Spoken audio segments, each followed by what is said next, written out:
Welcome, everyone, to our final Symphony 101 of this year's Lakes Area Music Festival. My name is John Taylor Ward. I am the festival's co-founder and associate artistic director.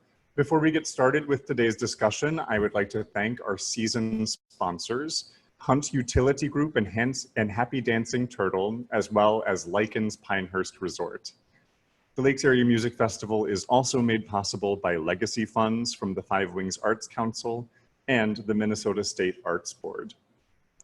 So before we get started, just to make sure you're acclimated to this Zoom meeting, if you move down to the bottom of your screen, you'll see a few icons. One of those is for chat.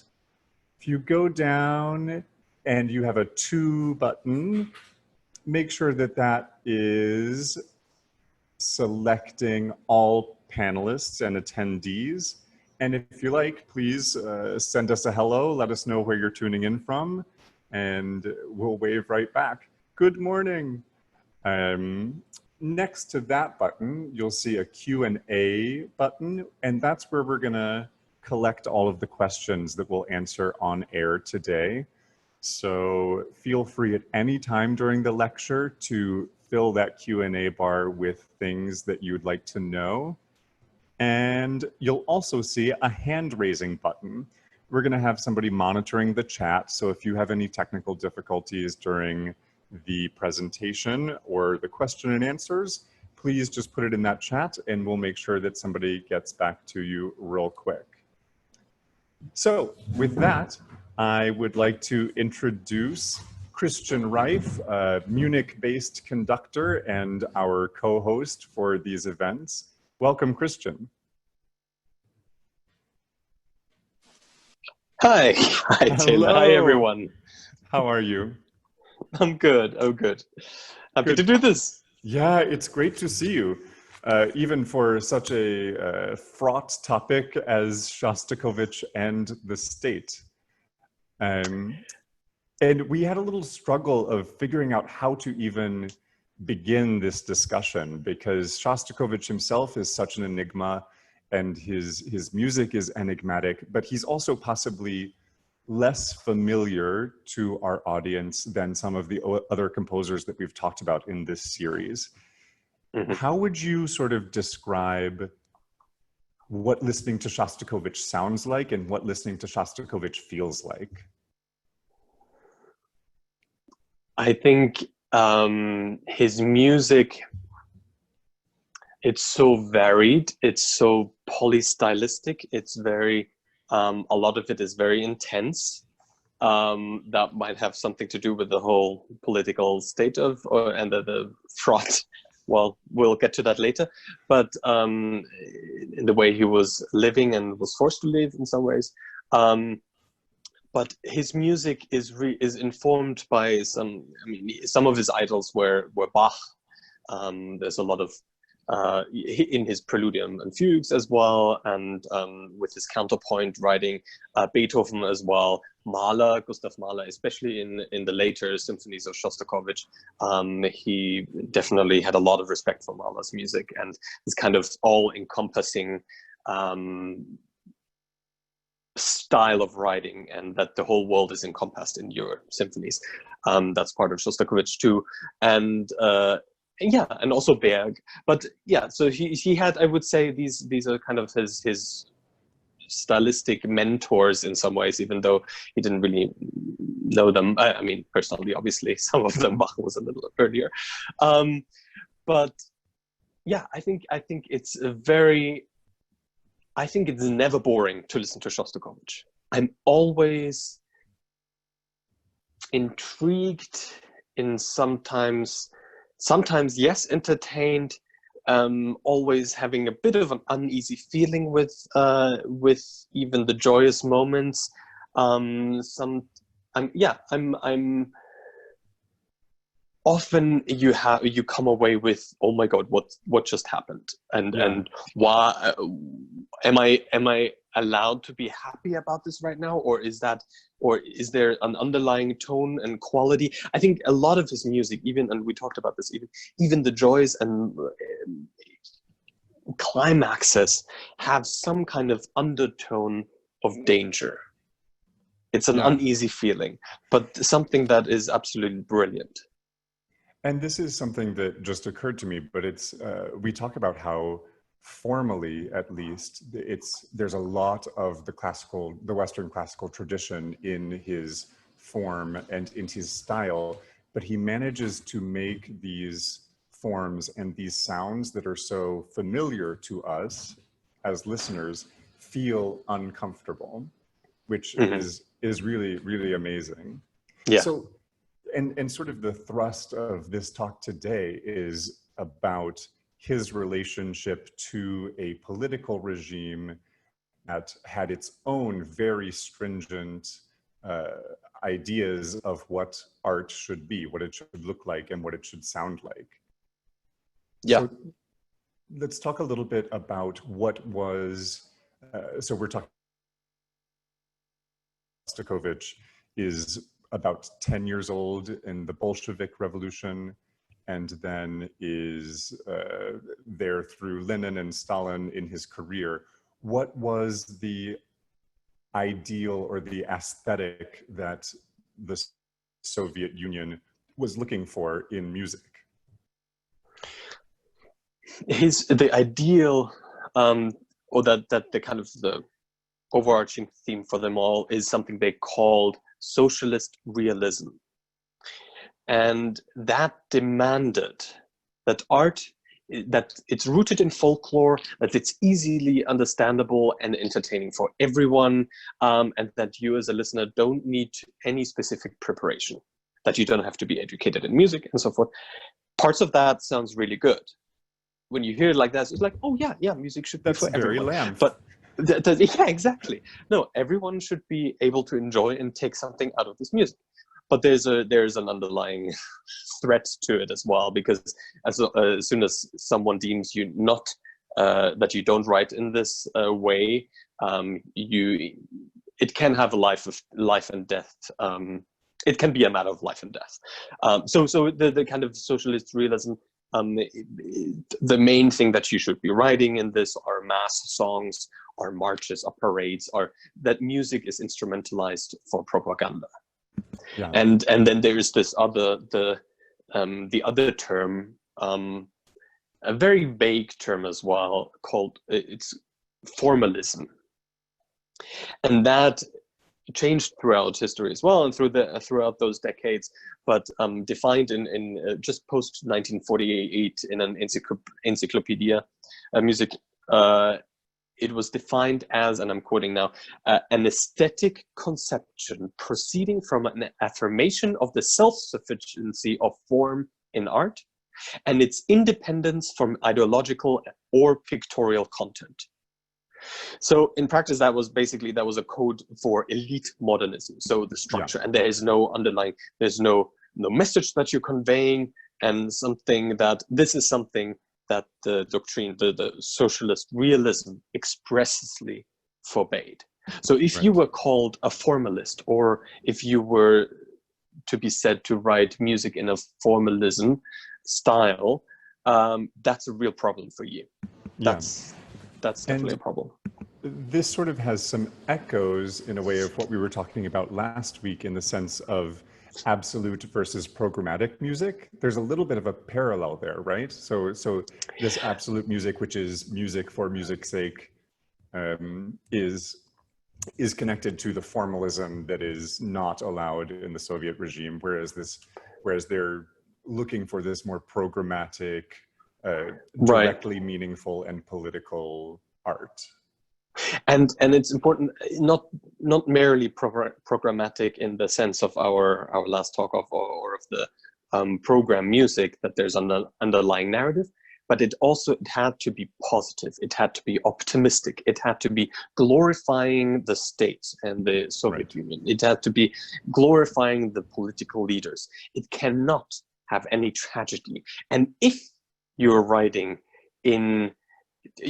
tragic music, then it has to have a glimmer of hope and a sense that the protagonists are learning from that and putting it towards a hopeful and optimistic end. It cannot be tragic and then people dying and pessimistic and so forth.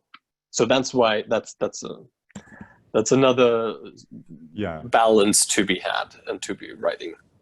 Well, and this is interesting because we can also look at this from the other side in terms of culture. If we look at Western Europe and the United States and places like that, on both sides of this Cold War mentality, both cultures are looking for ways to distinguish themselves from the other.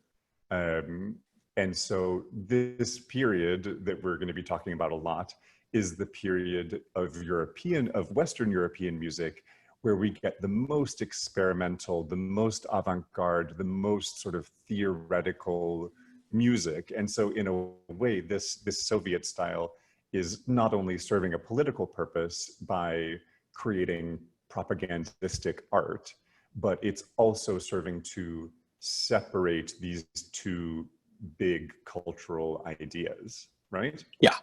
You would not be allowed to write, or you are not allowed to write avant-garde music in that sense, right, during the Stalin regime. Yeah, and it changes also who is in power, and there are several key people, running the Ministry of Culture and so forth. That depending who they are, things shifted in and out. Because at the beginning of his career, Shostakovich was kind of thought to be this. And celebrated to be this brash young musical genius, and kind of breaking the system apart from within, and so forth, with the history behind him. But Well, from there, let's get into Shostakovich's personal history and development. Yeah. Tell me a little bit about that period of him leading up to him being this sort of golden child of Soviet art. Right.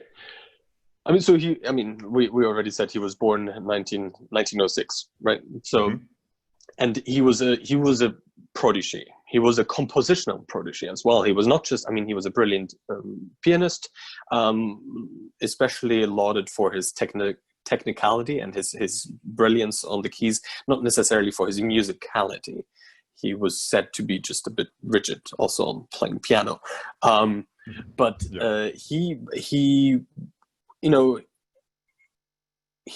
earned, well, he wasn't from a rich family. He had to earn a lot of money also by playing piano for silent films. So right. that actually, I was thinking about that. That maybe when I think of his music, and also the symphonies and so forth, there are a lot of strict cuts. Often, as if the camera cuts to a different scene or the light changes immediately. There are some smooth transitions too, but that's not the normal case in his music. I think the transitions of, when we talk about Wagner from last week, Wagner is a king of smooth transitions and so forth, but Shostakovich really kind of chops them up a little bit more, and it's more angular in some ways. So I was thinking whether that maybe comes from just, playing music for the silent films, and suddenly you see a cut and you play differently. Most of this he improvised. So, and later on, he did write a lot of film music as well, especially because that was considered not dangerous for him. Also, it was a way to make money, and it was popular, and it was he wouldn't infuse it necessarily with dangerous personal beliefs. So we can talk about that later. So there was a whole period where he was writing more film music. Yeah. And I hadn't thought about this either, but this is kind of the first generation of composers who kind of come of age with a cinematic lens, with cinema as a part of their development. And that's something that's common to both music from the Soviet bloc and for Western classical, or for Western European music at the time. Right, exactly. Yeah. So we're. Oh, go ahead. No, sorry. I was just thinking what his early successes were. He wrote his first symphony when he was 19, and that was kind of a college or graduation project, and it was very, very successful. I mean, overnight he became a national success and internationally too, because just a year after Bruno Walter performed, I believe it was Bruno Walter, he performed it with the Berlin Phil. And then Stokowski performed it in the States in the same year or a year after. So immediately there was international attention for this young composer, 19 years old. And with the first symphony, he really kind of threw a brilliant success in there. And it's a great piece. Very youthful in a lot of ways, but also harking back on some of the influences we talked about. Bach, for instance, the piano, his main instrument, has huge soli in the symphony, which is also rare for symphonic music to have a piano there. I mean, we think of other pieces like Stravinsky's or Petrushko or others, but in symphonic music before that, rarely has there been such a big part, a piano part, but in this it has. And then also in just a bit later, in 1927, he wrote the opera The Nose, and kind of this grotesque, absurd. It was after Gogol, I think is how you pronounce it, but it was a very absurd play and libretto, and the music itself was filled with sarcasm and also kind of but very deadpan humor. It wasn't necessarily judging any of the happenings. I mean, this guy basically, the nose runs away from this person and has his own life and is in a better station than himself. And I mean, I'm not going to get into the details of the story, but you can look it up, everyone who's listening, and listen to that music, which is crazy. Yeah, and so Shostakovich spends this period, and we'll be performing on July 31st, our opening night. We'll be performing another early work of Shostakovich, the string octet, which has so much of the DNA of the style that we're talking about. It's sort of all of those stylistic elements are there that are going to be explored throughout his entire career. And he basically spends his 20s as this Soviet golden child. Actually, this is kind of pre-Soviet Union. This is, I think it's like the Russian Republic. This is after the Bolshevik Revolution. We haven't gotten to Lenin and Stalin yet. So he spends his 20s as this hailed thing for the Russian Federation to be very proud of. That stops abruptly at the age of 30. Tell us a little bit about how that happens and what it meant. So he wrote another opera called Lady Macbeth of Midsince district, and that is I mean, it's a very brutal piece. We can go into the plot if you want to, but basically he wrote that in 1934, and the premiere was huge success, both for the audiences and also for the critics, which is very interesting for later. And also internationally. I mean, people not everyone understood it maybe, but it was a success. Phenomenal music, I mean, Lady Macbeth, she kills her husband, she kills the husband-in-law, she kills even the nephew, and it's being put in a light as if it's still kind of, I mean, she's a very, I would say, anti-heroine, and she still, though, in the music, she gets the most lyrical, most beautiful parts, and everyone else is kind of depicted as a soulless character. I mean, sometimes with just grunts, sometimes with just there's no melodic line. It's very or even sarcastic. You just have a kind of a oompa thing happening. But she, Katharina, gets this this lush romantic or neo-romantic style music. So kind of to legitimize that, and she also being kind of growing up in this patriarchal society and had to endure horrible things from the father-in-law and so forth. But this is not the point of our story right now. It was a huge success. Then, though, 2 years after, in 1936, is when Stalin decided to see that performance. Came with a whole group. A week before, he watched something else, some minor, kind of more fun, entertaining thing, and also had the composer come in then and say, "Oh, you're wonderful, and this is right around the party line, and great, you have great things going for you." Then Shostakovich was already told that Stalin will come to his performance, so he canceled a piano recital tour or something, and was in the audience.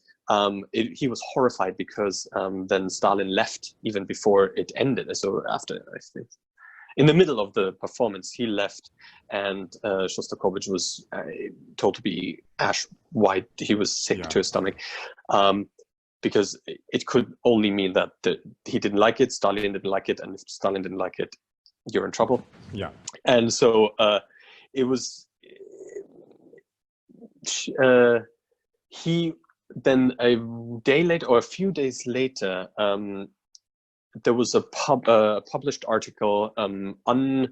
There was no editor or no writer, no name given, but it was pretty clear for everyone that Stalin wrote it, or at least dictated, or at least signed it in some ways. It was coming from him.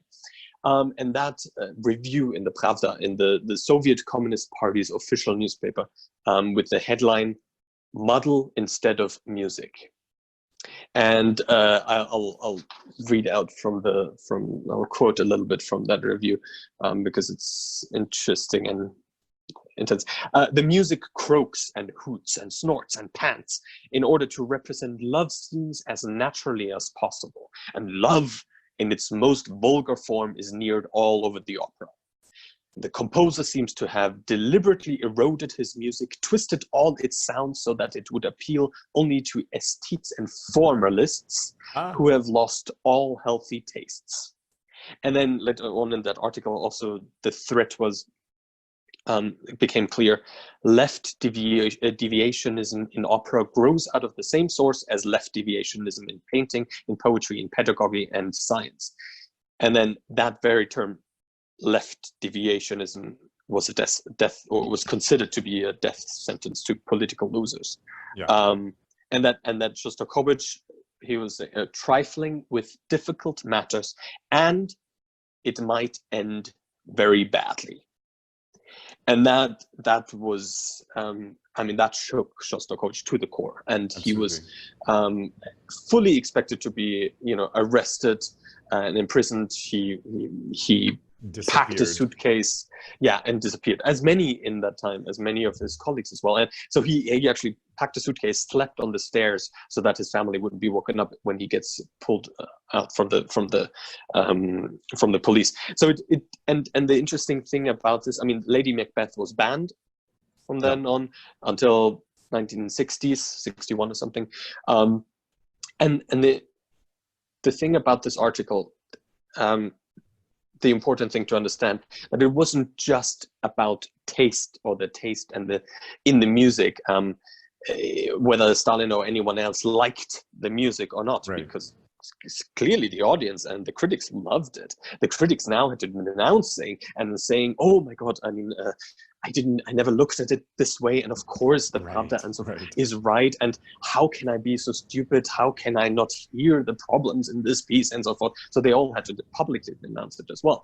But it was not about the taste in the music. It was more to show everyone that even the Golden Boy, even the most famous Russian composer at that time, could be brought down, could be attacked, could be silenced, and that no one is safe.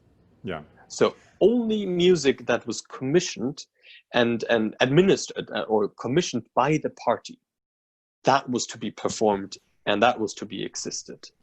That was to exist. So that's, and that he was. Oh. No, go ahead.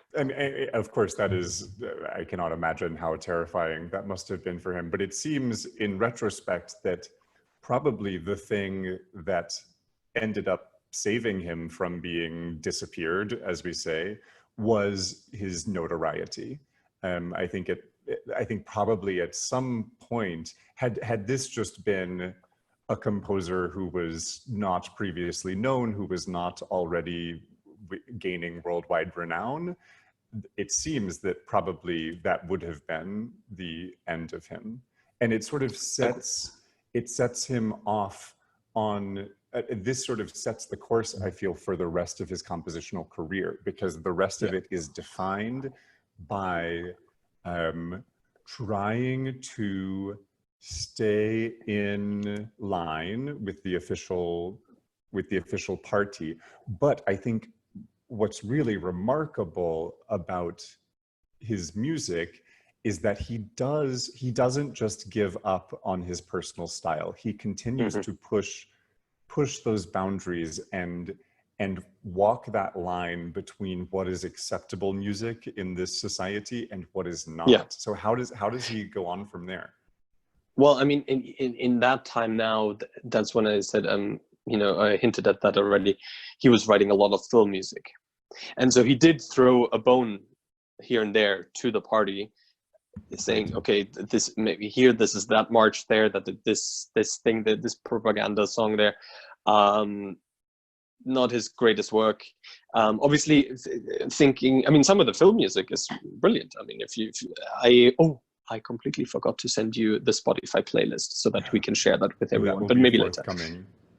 Yes, but when you hear, you know, some of the jazz suites, okay, then later. But then also his the Gadfly, or film music to that, or Cheryomushki suite, very kind of up and fun and high energy, and he had a real knack for it too. And a lot of it, I mean, because now he kind of had been blacklisted for the first time. We'll get to the others later.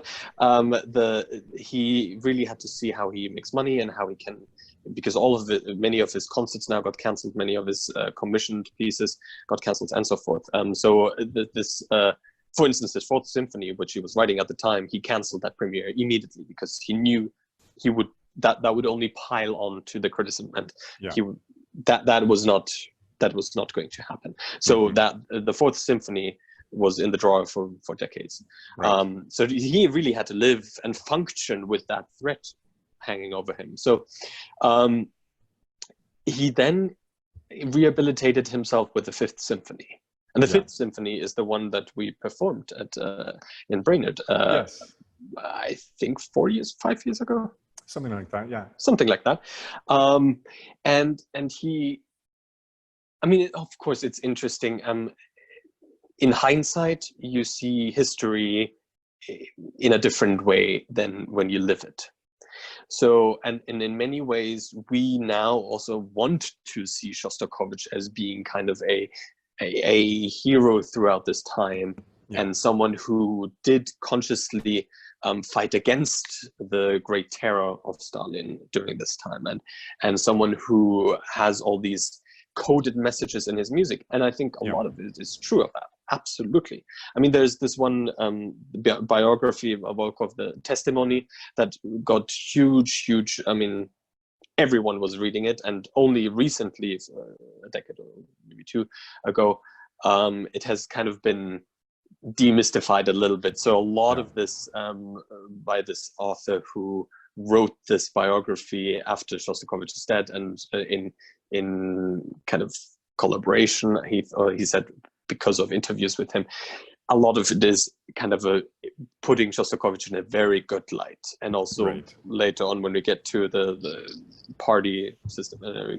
Anyway, but truth is that in a lot of his music, there is this underlying, there are some messages that you can, when you read also diary entrances of people during that time who listen to the music, when you read through it and really study it and don't gloss over and just be on the surface, you do hear pushback, you do hear different messages. And the Fifth Symphony is one of those that is most famously understood in two ways. Right. Because it was a huge success when it was premiered. The audience was said to be weeping throughout the third movement. It was absolutely heartbreaking, and everyone understood who was there, everyone understood what Shostakovich was talking about, that it was a requiem, that it, to the fallen friends and colleagues that were just whisked away and never to be seen again, and so forth. And it was very clear for them. It was also to be said, if the fourth movement, if he didn't write it in that way, and if he had stopped after the third, then he also would have been in real big trouble. I mean, the interesting thing about the symphony also is there's not as much satire in this. So it's way more, actually, it's more Germanic, more Malarian. Also, the scherzo is not a satirical, demonic scherzo. It's more heroic scherzo. But then to talk about that fourth movement, it really, there is this end, and I encourage everyone to listen to this. This is the last, I would say, last 3 minutes of the fourth movement of the Fifth Symphony. And it just kind of, it starts very quietly and just goes on and piles on and then erupts in this D major, big finale. D major being one of the harmonies that is most glorious, associated to glory and to victory and triumph and so forth. Historically, because of trumpets and timpani came in and so forth. We don't have to talk about that, but just a little thing. But the end of that, it really depends also what your tempo is. And that's so interesting with this piece. If you take it at fast tempo and you just go through it and think that his metronome markings are a mistake, and you just then it's kind of just this glorific thing. But when you do his metronome markings and you hear those string players up on the very high register playing these A's the whole time, D D D D D D D D D D, and it's kind of really forced. This joy of the whole thing is underlined with there's a layer of kind of a threat of it. It's basically as if you're forced to rejoice. As if you're being brainwashed and you're saying, you have to be happy. You have to be happy. And then you're like, I'm happy? Okay. and this is kind of the feeling that I get by listening to that music at the end. I mean, that's so interesting, because the official party answer to this was, he understood the criticism we gave him with the Lady Macbeth and so forth, and now we all understand it. This is life affirming, this is a victory, this is triumph, and so forth. But it really, when you read some of there's a diary entrance by Alexander Faddeev, and then we're going to quote that too, because it's so clear. It wasn't published, this diary entrance, until after Stalin's death. A work of astonishing strength. The third movement is beautiful, but the ending does not sound like a resolution, still less like a triumph or victory, but rather like a punishment or vengeance on someone. A terrible emotional force, but a tragic force. It arouses painful feelings. So that kind of rejoicing force, right, that is created under threat. And so that reading some of these diary entrances and thoughts kind of puts the whole official reading of the party on its head.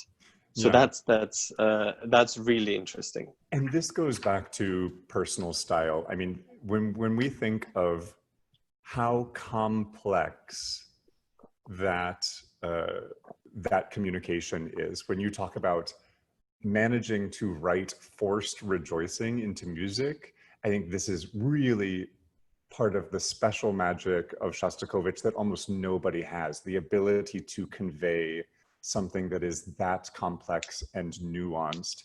And also, Absolutely. I mean, we're forced as listeners today to put all of these interpretations on this music, because obviously Shostakovich was not free to talk in any way he wanted to about his work. Right. So as somebody who couldn't come out and say that that's what they were trying to create, we as listeners and as scholars have to do a lot of guessing and make a lot of assumptions which is Right. always, you know, it's never 100% correct, but at the same time, it does increase the mystery and the magic of this music.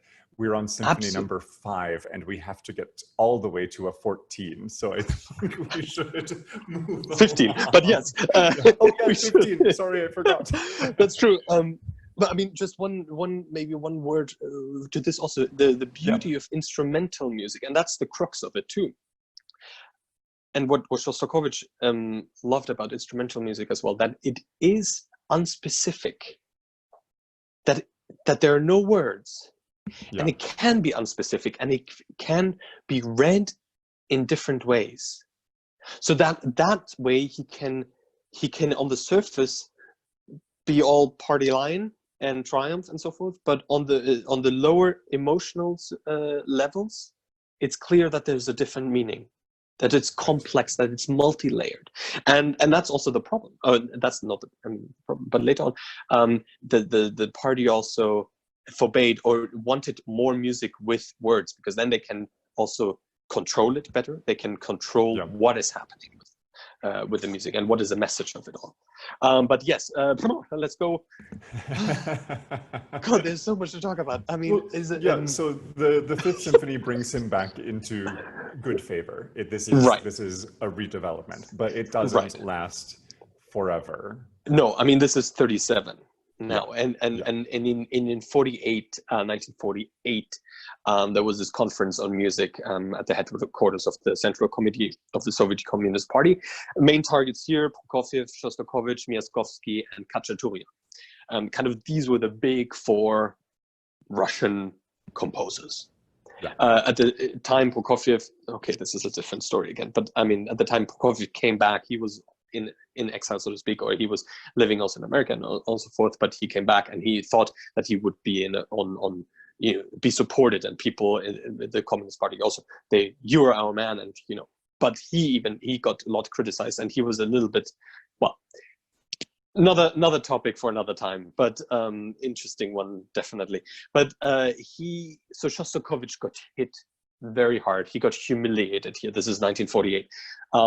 He had to publicly apologize again, and he did that already after he said the 5th was kind of his public apology of an artist. I'm quoting, kind of paraphrasing, apology or to a reaction of an artist to just criticism. That was then. Now he had to publicly apologize and again welcome and be thankful for the criticism.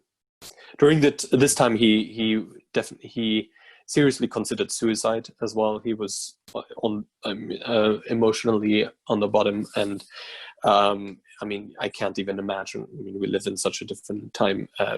How it is to be, I mean, every day waking up not knowing whether you're going to be taken away from your family and never to be seen again. And during this time also, some of his family members were taken.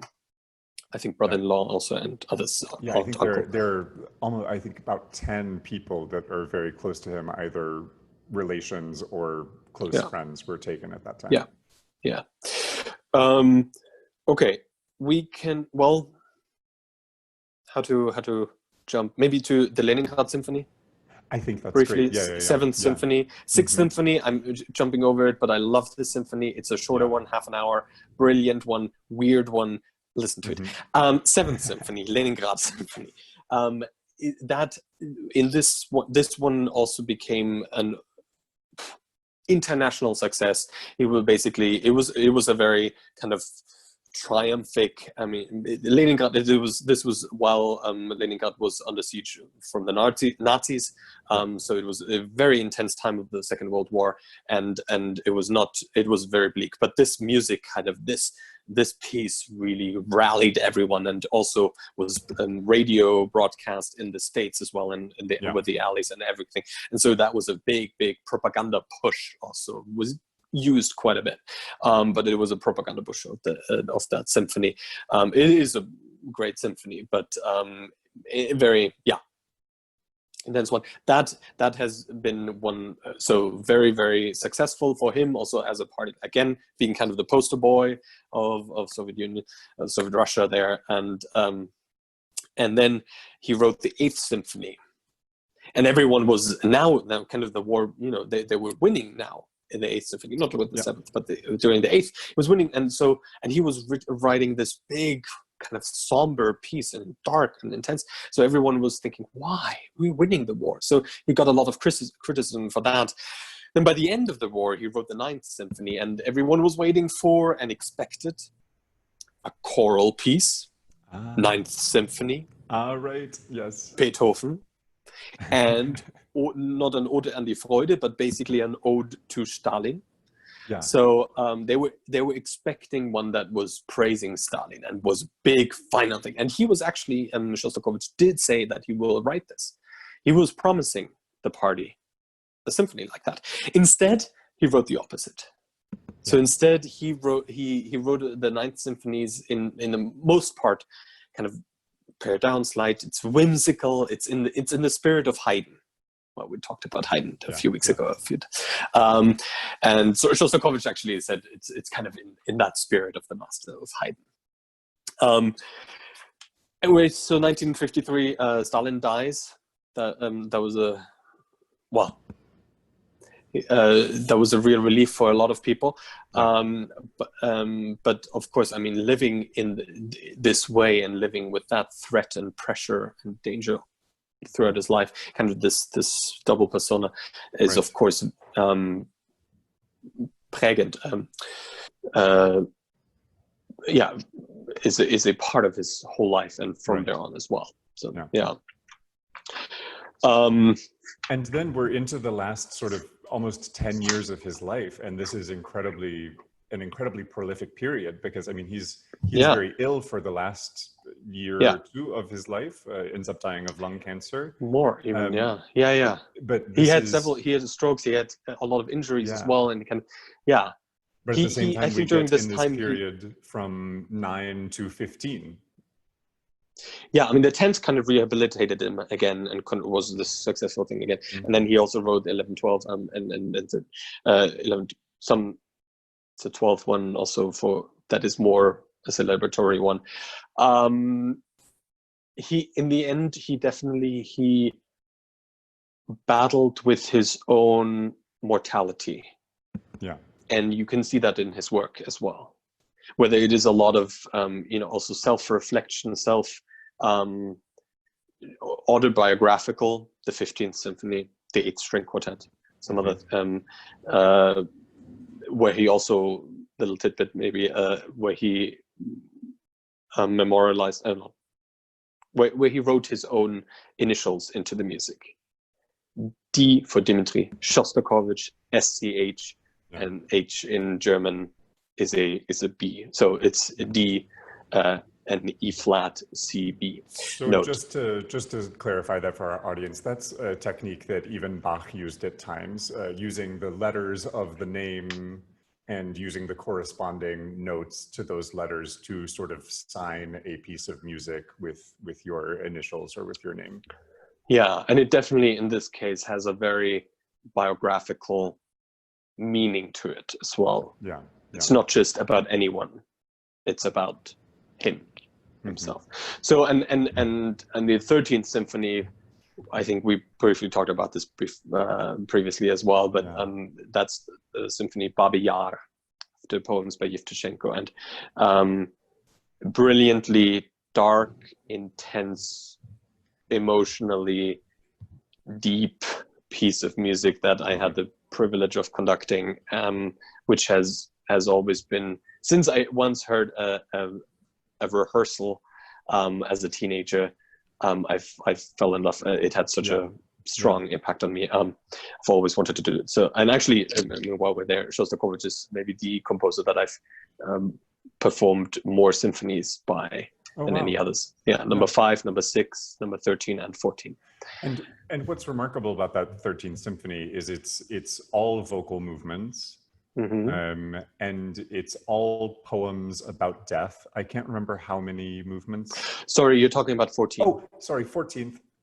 So 13 is Babi Yar, also. Yes, for bass, bass soloist and men choir. Right. for that very deep, and huge orchestra. Yeah.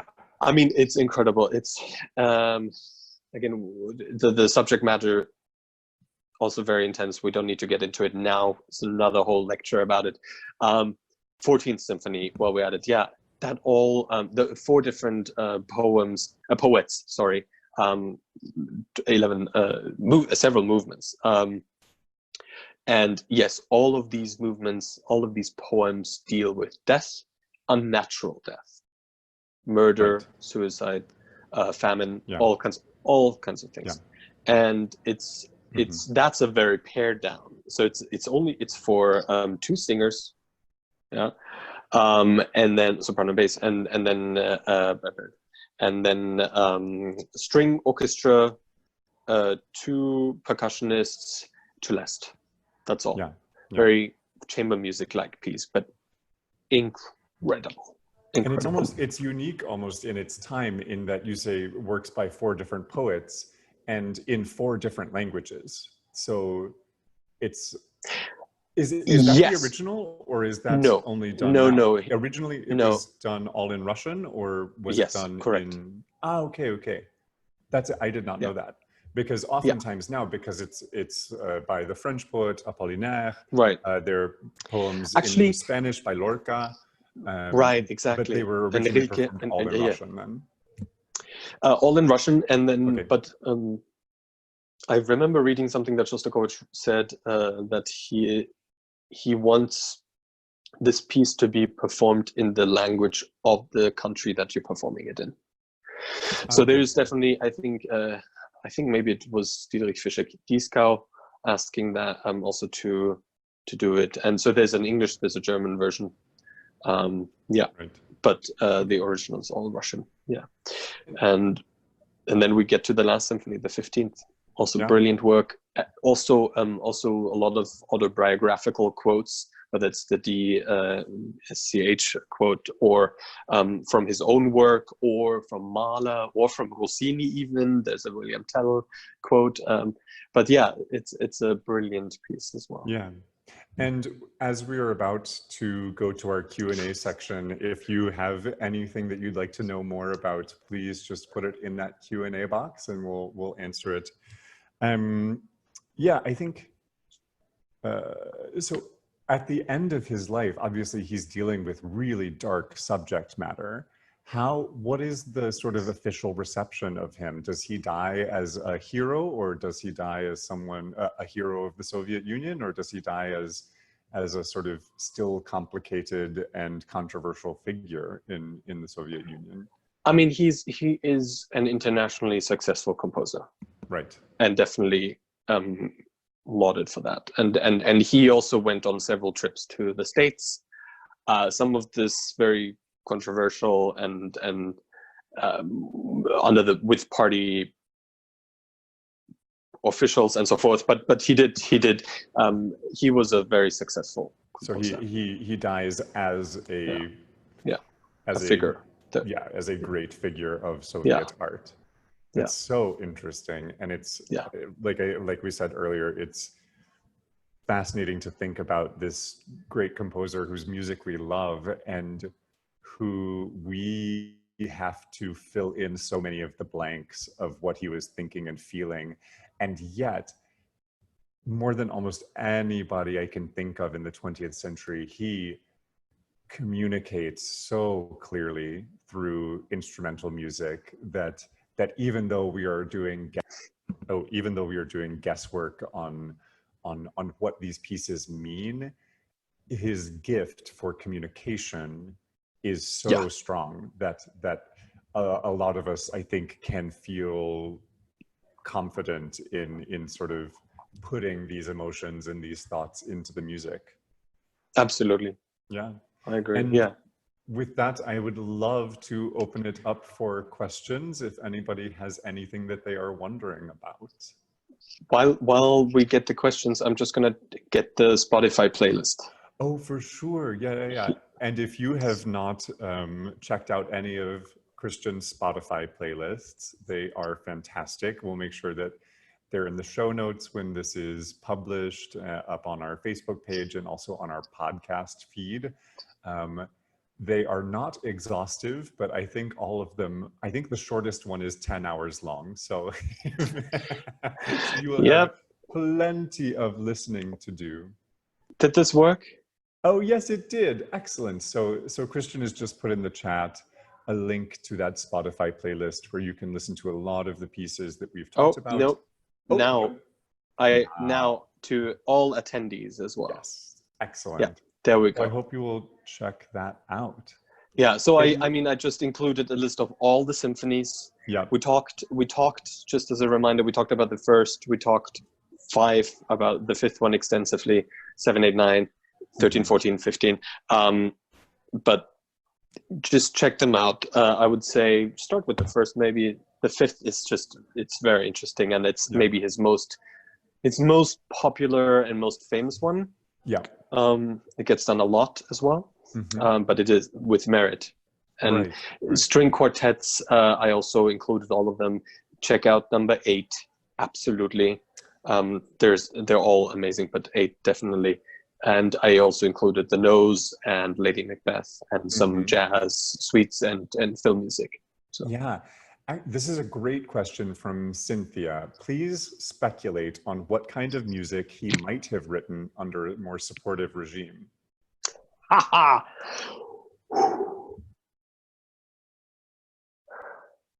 You know what? That is a very, very good and impossible to answer question, because in some ways his music is there in my mind also that it's so linked to this party and to this system and his reaction to it, and also his tendency to give push and pull and kind of try out what is happening. I have a little idea there. So he considered Benjamin Britten to be a sort of friend and compadre kind of like-minded composer, and Benjamin Britten also has that amazing balance of like sickness and darkness in his music, but also ebullience and joy and things like that. You're right. And I don't think Britten necessarily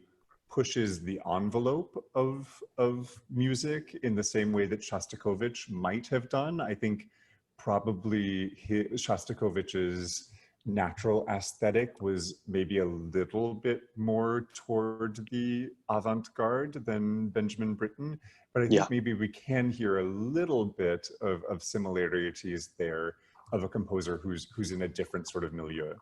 I agree. I think both also have in common that there is some kind of Mozartian clarity to their music, especially in later times. For Shostakovich, if you get to the 14th Symphony, it's so distilled. There's only one line happening, and there's some clarity, and maybe there would have been just some pressure lifted and some weight lifted from Shostakovich in some ways and his music. Well, and another thing, like a lot of the composers of this period who are coming of age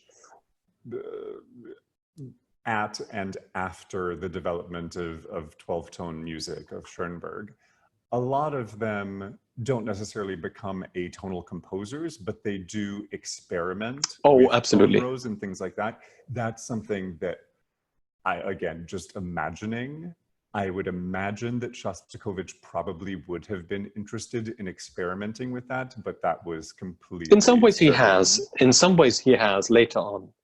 Yeah. He definitely experimented more with different scales, with different, and also I think he would have done that way earlier. He would have broken up some of these systems way earlier if he had been able to. Yeah, and that connects to a question from Catherine, which is, did Shostakovich experiment with structure? I recall someone once talking about a 9-note scale. Was that something he did, and how does it work? Or was that Stravinsky? The octatonic scale, yes, maybe is what she is thinking of, and that was Stravinsky, yes. But Shostakovich did experiment with. It's I would not say. Well, there are some parts that a tonal center is stripped away from you. Yeah. But in general, there is a tonal center where the music comes from and goes to. So there is some kind of harmonic structure if you talk about that, or scales. I mean, structure in terms of the form. He was a very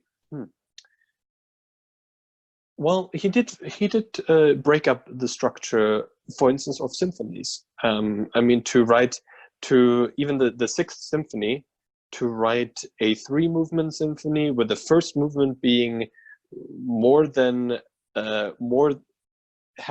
being longer than the third and the second movement together, and being the slow one, and then kind of writing those little details behind. He definitely changed that. He with the 13th and 14th symphony, especially also with the, it's a vocal piece. It's a vocal symphony.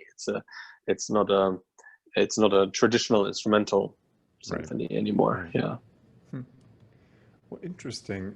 It appears that we've fully explained Shostakovich, because I see no more questions in the things. We did the whole thing. But it is definitely an hour long now. Yes. Yeah. Well, and so, I mean, before I let you go, I just want to say that this has been so much fun having these chats with you every week. And I hope this has been edifying for the people who have attended. And I would love to keep this going, just because I've learned so much, and it's been so interesting to get your perspective on all of these things. So thank you so much for being part of this season. Thank you, Taylor. No, with my pleasure. I'm so sad I'm not able to be there in person and celebrate music and Lakes Area Music Festival together, but it's wonderful to chat in this way. Yeah. Yeah, and hopefully these discussions will continue, as I said. I'd love to. Also to all of you who tuned in, thank you so much for being here. I hope this was an enjoyable morning activity, or wherever you are, it could be evening. I would like to say, of course, the Lakes Area Music Festival provides programs like this for free, because we ask our audience to place a value on the things that we create and to give as they are able. If you can make a tax-deductible gift, visit lakesareamusic.org, and there's a link in the chat right now for that. So thank you all so much, and we will see you next time, whenever that is. Yeah. And check out their concerts. Absolutely. Check out their concerts. And do tune in. We are starting less than a week from now. This Friday will be our first concert featuring, it actually opens with a piece by Shostakovich, his string octet. We hope you will tune into that, and to all of the rest of the programs of the Lakes Area Music Festival. Excellent. And hope to see you all soon. Yes. Bye-bye. Bye. Tschüss. Bye. Tschüss.